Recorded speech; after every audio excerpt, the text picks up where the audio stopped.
It's officially November. I really don't want to let go of spooky season, but we need to be talking about the astrological events for November 2024.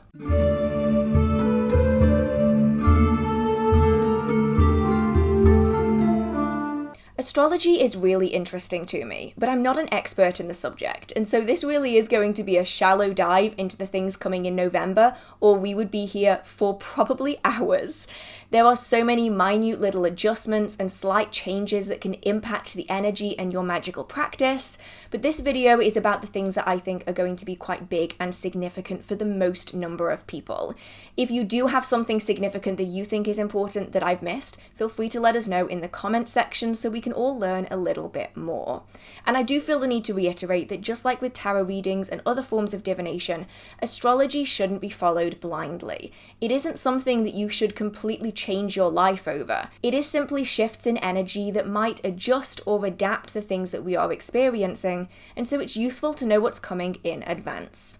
This month, I'm just going to be working chronologically, so I'm not going to be separating it into categories, just so as this video goes on, you'll be able to play out the month as it's coming ahead. So, this month's events start on the 1st of November with the new moon. The new moon this month is entering Scorpio, and this is going to be some very potent introspective energy.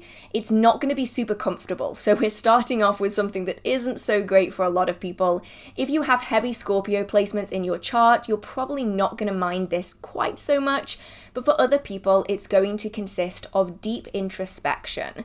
We need to be looking at the things that are working for us and the things that aren't, asking the questions that need to be asked and having the conversations that need to be had. It's not necessarily going to be comfortable, particularly for those signs who traditionally steer clear of any kind of deep emotional conversations, but it is going to be really important and will likely set you up for the month and possibly the rest of the year to come. Now, new moons are typically a time for clearing out the old and bringing in the new, and that's very much the emphasis of this Scorpio new moon. It is very much about clearing blockages, things that are holding us back, things that are containing us, perhaps things that our minds are literally stuck on, running in circles. It's about having the conversations we need to have to be able to move forwards. It isn't necessarily going to be a disastrous time. I'm not expecting that something terrible is going to happen for absolutely everyone, but it's definitely something that we need to be considering. We need to be looking inwards. And then continuing this energy on the 2nd of November, Mercury is entering Sagittarius. Now, this is very much an emphasis on communication. Mercury, as we see with the Mercury Retrograde, is very much focused on communication. And so now is a really important time to not let emotion overrule logic. I'm not saying that you need to completely shut your emotions out of the equation here, but when we do have these really significant, heavy conversations that might need to be had from November 1st, we need to be prioritizing logic and reality over emotion and fantasy. And for some signs, especially water signs, myself included, we can have a tendency to get sucked into the emotions of a situation rather than the logic. This is very much about using your head over your heart, not allowing yourself to run away with things. And it's also a time to have perspective as well. In the heat of the moment, sometimes things can be blown out of proportion. So it really is a time to take a step back, look at it from a distance, and see whether or not your response is actually reasonable or whether it is being fueled by these close quarters, these high emotional situations. Because that's really going to have an impact on your decision making. And so maybe keeping a journal, talking to a trusted person, whether that is a professional or whether that's simply a friend, a family member, a partner, someone that can give you some external perspective is going to be really useful. And then on November 4th, we have a break in this energy. So Mars is entering Leo. These are two really fiery, passionate energies, and that's really what's going to be driven into your life. Where you put this passion is going to entirely depend on you. Maybe it's passion in a romantic or sexual relationship. Maybe it's passion with a new job. Maybe it's passion with a brilliant new hobby that you've just discovered or a book that you cannot put down. This passion is going to be funneled into your life in some way, and it's about directing it in a way that is useful and effective. But with this passionate energy also comes that fiery, driven, and sometimes angry energy. And so it's really important to not allow our our passion of a situation to overrule logic and make sure that we're having balance in our lives. As easy as it can be to get sucked into a hobby and to get annoyed every time you have to stop doing it, we do have to remember that the real world does work around us. And so whether it's a passionate new relationship or a fantastic new book, just make sure that you're balancing that fiery energy with other things, especially if you are a fire sign already, and in which case this energy might just get heated out of control. It also might be a little bit uncomfortable if you aren't used to such passionate energy. If perhaps you're a little bit more chill, go with the flow, this might feel a little bit alien to you. On November the 11th, Venus enters Capricorn. Now these are two very earthy, practical energies. And so we've just had all of that fiery passion. Now it's about taking a moment to say, okay, I need to check in with my friends, my family members, myself. I need to be giving TLC where TLC needs to be given. Sometimes when we get into a new relationship, it is all we can think about. Or if we pick up a new book, you literally read it 24/7 and don't do anything else. But now is a really important time to be checking in with our foundations, the earthy, homey things in our lives, to make sure that everything is as stable as it should be. Venus is very much a planet of love, connection, relationships, and Capricorn is often very strict and rigid. They like having things a certain way and building things from the ground up, and that's really what you want to be focusing on. Your workings might also align with this, as they might with the rest of the month. So if you have any workings in mind that might help strengthen relationships, but help build on your foundations when it comes to your magical practice, November the 11th is a really good time to be working this because that energy is so potent. So call your friends, see how they're doing, have deep heart-to-hearts with people who maybe need you to check in on them. Because some people might feel like they have to do everything by themselves, and having that phone call off you might make their day, week, or month. Make sure that you're not losing your connections to your passionate whims, is basically what I'm trying to say. On November 15th, one of the retrogrades is coming to an end. Saturn is officially going direct. Now, I do think it's important to say when it comes to retrogrades that there's often a 2-week cooling down period, and that's what we're going to be experiencing throughout the rest of November. So Saturn in retrograde was really about taking yourself out of the equation. Instead of being self-focused, focused on the ego, we're instead focusing on our place in the lives of the people around us. How can we help our family? How can we help our friends? Having a little bit of perspective on the world around us, because humans are human. We often have a very individual view of the world. We see ourselves as the main character, and this Saturn retrograde was really about taking ourselves out of that and viewing other people as being the most significant thing. When it comes to this cooling down period after we've come out of the Saturn retrograde, it's about putting all of the things we've learned into practice, rather than going straight back into the egocentric view that so many people have, and that's not a dig on anyone, it's just the reality of being human. We will often prioritize our own needs and our own desires. It's about putting the things that we've learned in place. Did you realize that your behavior wasn't helping other people? Okay, well, let's not get back into those bad habits again. Realize that change needs to be made and actually change it.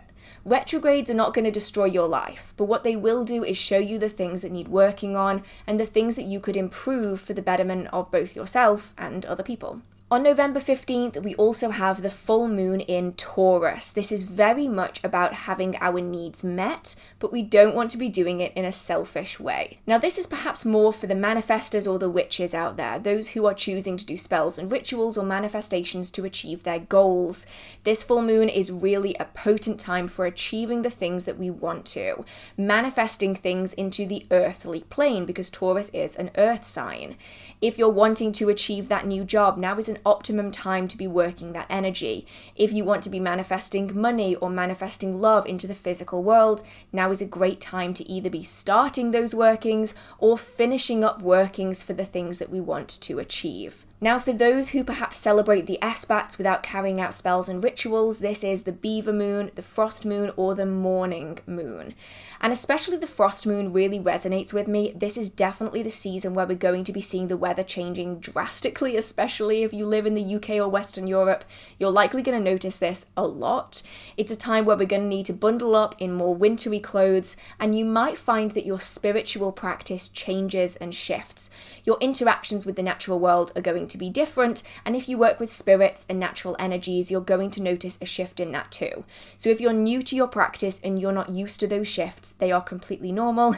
They are simply seasonal shifts, and as you develop your practice further, you'll likely notice these happening year after year after year, and they'll also switch the other way as well. So when you start coming to the spring celebrations such as Imbolg and Ostara and Beltane, you will notice these similar shifts happening as well. November 19th brings with it the event that seems to have people the most stressed out of this entire month, and we have another retrograde this month, and that is Pluto entering Aquarius. Now, I'll be honest, when you look historically, bad things do typically happen when this occurs. The last time we had a massive financial crisis and everything kind of went a bit tits up for a while, but that doesn't necessarily mean that this is going to happen again. It just happens that the energy seemed to line up with the bad events last time. It's one of those situations of causation versus correlation. When Pluto enters Aquarius, it's often a time of deep transformation, evolution, and progress. And usually for these things to occur, other things have to fall apart. And that seems really scary, but the old adage, you can't make an omelette without breaking a few eggs, really does apply in this situation. The progress might feel really scary, it might be really intense, or it might involve losing things in your life that you weren't expecting to lose, but ultimately, the progress is likely to be really beneficial for you. It might be something really small, like you lose your keys, and while you're trying to find your keys, you find something really important that you thought you'd lost forever. But it could also be something really extreme, like all of a sudden you've lost your job, or you've lost your house, or your relationship has fallen to pieces. But ultimately, you're likely going to find that as we enter into 2025, these things might actually work to your benefit. But anything in your life that you really desperately want to hold on to, you can do workings towards if you do want to keep those things completely unchanged. But yeah, probably not as terrifying as people are making it out to be, but I just thought I'd throw that out there just in case. Now, it isn't all doom and gloom from this point onwards though. Sure, things might shift and change and adapt, and transformation is often uncomfortable and difficult. Just think about a caterpillar turning into a butterfly. That entire process is really gross when you learn about it, but ultimately you end up with a beautiful butterfly, and that would never have happened if you hadn't have gone through the entire chrysalis process, and so ultimately it ends up being worth it.